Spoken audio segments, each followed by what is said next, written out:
For young college students, brutally murdered inside their off-campus home, a small Idaho town, shaken to its core, and a suspect whose background makes this crime even more unsettling.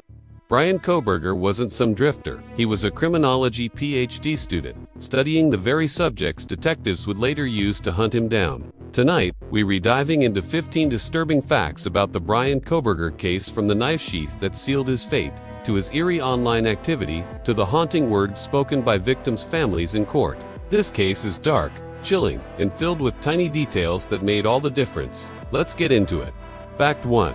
The night of the murders, on November 13, 2022, for University of Idaho students Madison Megan, Kaylee Gunkulvis, Shauna Kernadel, and Ethan Chapin were found stabbed to death inside their rental home in Moscow, Idaho. The crime scene was described as one of the most gruesome investigators had ever encountered. This wasn't random violence, it was targeted, precise, and terrifyingly silent. 2 other roommates were inside the house but survived. The thought that they slept through part of the horror were frozen in fear only makes the crime more haunting. Police later said the level of brutality was something that left even seasoned detectives shaken.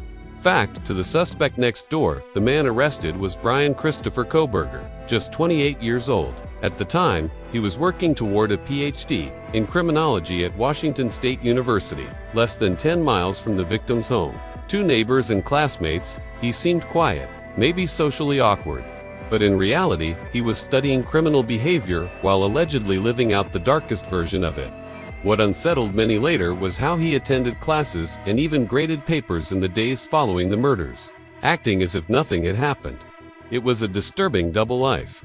Fact 3. The entry point: investigators believe Kohberger slipped in through the sliding glass kitchen door on the 2nd floor. This wasn't a clumsy break-in, it was smooth, practiced, and deliberate. He had likely been inside before scoping the layout, memorizing exits, and planning his moves. Some experts believe this suggests a level of obsession, maybe even stalking behavior. Entering through the kitchen gave him direct access to the heart of the home without alerting the roommates downstairs. Fact 4. The order of the attack: court documents suggests he went straight upstairs first to Madison and Kaylee's bedroom.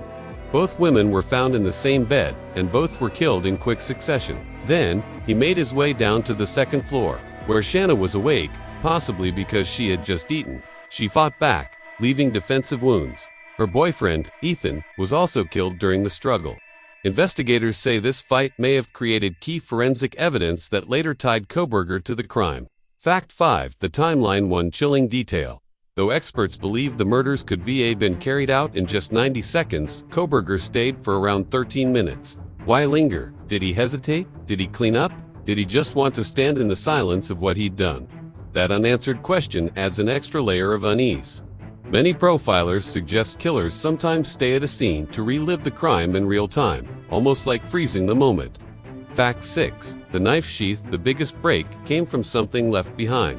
A tan leather Ka-Bar knife sheath, discovered on Madison's bed. On the button snap, investigators found DNA that would later match Bryan Kohberger. That single piece of evidence was like a fingerprint in the dark, unmistakable and damning. Investigators believe he may have removed the knife for the attack and forgot to retrieve the sheath in the chaos. That mistake would ultimately undo him. Fact 7. DNA in the trash: to be sure, investigators pulled trash from outside Kohberger's parents' home in Pennsylvania. The DNA they recovered matched the sheath. One simple trash pull turned into the piece of evidence that tied him directly to the murders, bridging the gap between Idaho and Pennsylvania. It was old-school detective work paired with modern forensics that nailed him. Fact 8. The digital trail technology also betrayed him. His cell phone pinged towers near the victim's house multiple times long before the night of the murders. In fact, investigators learned he had been near the home at least 12 times prior, mostly late at night. Surveillance footage also caught his white Hyundai Elantra circling the neighborhood. He wasn't just passing through, he was watching. Those repeated trips painted a picture of premeditation. Fact 9. The cleanup after the murders: Kohberger tried to erase every trace. His apartment was scrubbed, spotless. His car had been cleaned and vacuumed to near perfection. But forensic investigators are trained to find what's invisible, and they did. Even the most careful planning couldn't outsmart persistence. Investigators later said the way he cleaned showed he knew exactly what evidence police would be looking for, which in itself was suspicious. Fact 10. The Reddit survey months before the murders, Kohberger posted a bizarre survey on Reddit. He asked criminals to describe how they felt before, during, and after committing a crime. At the time, it looked like harmless research. In hindsight, it reads more like a disturbing peek inside his own curiosity, almost like he was preparing himself mentally. This detail fueled speculation that he wasn't just interested in criminology, he was fascinated by the mindset of killers. Fact 11.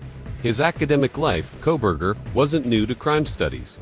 He had a Bachelor S and a Master S degree in criminal justice and was pursuing a PhD. He even studied under Dr. Catherine Ramsland, a criminologist known for her work on the BTK killer. The irony: he was learning how criminals think while allegedly becoming one.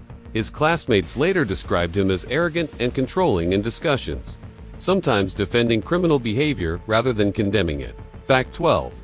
The surviving roommate, one of the two surviving roommates, later testified that she woke up and saw a tall, masked figure dressed in black walking past her room. She noticed his bushy eyebrows, a detail that eerily matched Kohberger's appearance. Frozen with fear, she locked her door. That decision may have saved her life. The fact that she came face to face with the killer, yet survived, is both chilling and extraordinary. Fact 13.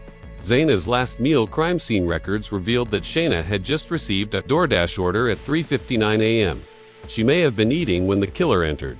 That small, human details, something so ordinary, adds heartbreaking weight to her final moments. She had no idea her night was about to be cut short in the most brutal way possible. Fact 14. The plea deal. In July 2025, Kohberger entered a guilty plea to avoid the death penalty. He was sentenced to 4 consecutive life sentences without parole, plus 10 years for burglary and more than $270,000 in restitution. Justice was served, but the motive, still a mystery. Prosecutors never revealed a clear reason why these victims were chosen, and that silence leaves families and the public with endless questions. Fact 15. The families' words at sentencing. The victims' families delivered emotional impact statements. Kaylee's mother called Kohberger a clown and a joke. Others spoke of shattered futures, lost dreams, and a grief that will never heal.